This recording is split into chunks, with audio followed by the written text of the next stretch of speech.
So after we get in and you've done your initial election, the main convention will start.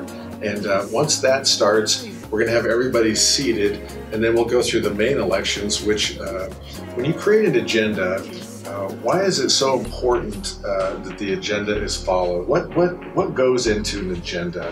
And Enid, I'm going to ask you this question because as some of you may know, some may not know, Enid was the rules chair for the Republican National Committee. And so she knows a lot about the rules and how agendas are run efficiently. So Enid, It was actually for the convention, and I'll only correct you so that the rules chairman, I was the vice chairman of the Republican National Committee rules, and I served on the rules committee in Congress as well. So I firmly believe in the importance of having an agenda that gets followed so that everyone has an opportunity to get all of the work done.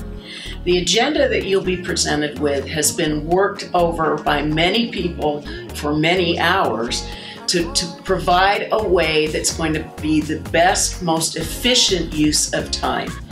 Now, sometimes people decide that they want to try to change the agenda for their own purposes. Usually they seek some sort of benefit or some sort of advantage by switching around the times at which a particular matter might be heard.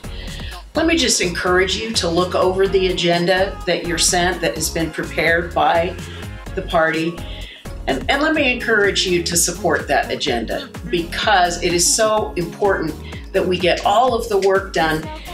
And frankly, we don't want your time to be wasted in parliamentary maneuvers that really don't go to the heart of why you are there to vote for these candidates and to help the party do its business. So you will get an opportunity at the very beginning of the meeting to vote on that agenda. And as I say, I just encourage you to look at it, get comfortable with it, and encourage you to stick with it. One of the big reasons you want to stick with it is that time becomes a critical factor as the day goes on. I've been in these state conventions before where they've gone for 8 hours because of these parliamentary changes that people want to make to the agenda, to the rules, to all sorts of things. And if you get bogged down into the minutia, then you can't get to the task at hand, which is to nominate candidates for the Republican Party and to vote on some other issues like some of the Constitution and bylaws changes, or there are a variety of other things, there are resolutions that come up, things like that. In order to get to the end of the day where you're able to handle all of the stuff that you've got to do, then you're going to want to have it as efficiently done at the beginning as possible. Those 8-hour days come when you get bogged down at the beginning and you spend so much time at the beginning manipulating all the items that by the time it comes to do the real business of the event, it's late in the day and people want to go home. If I can just add, I've seen conventions where it's taken an hour and a half just to pass the agenda because people tried to move things around.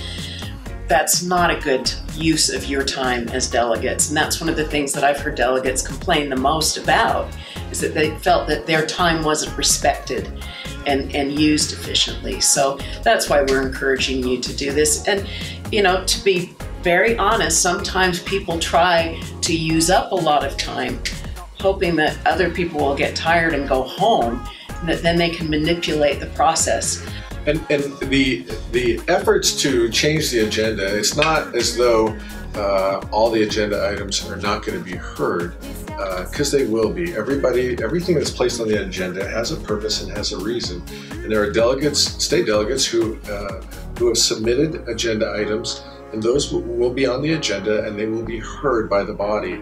And it's so important once you realize that the nominations are over with, so we go through the election process, and we get to the other party business, which isn't as exciting as voting for your candidate of choice. It's kind of boring, frankly. Yeah. Now you but get it's into critical. Now you get into the Constitution bylaw changes.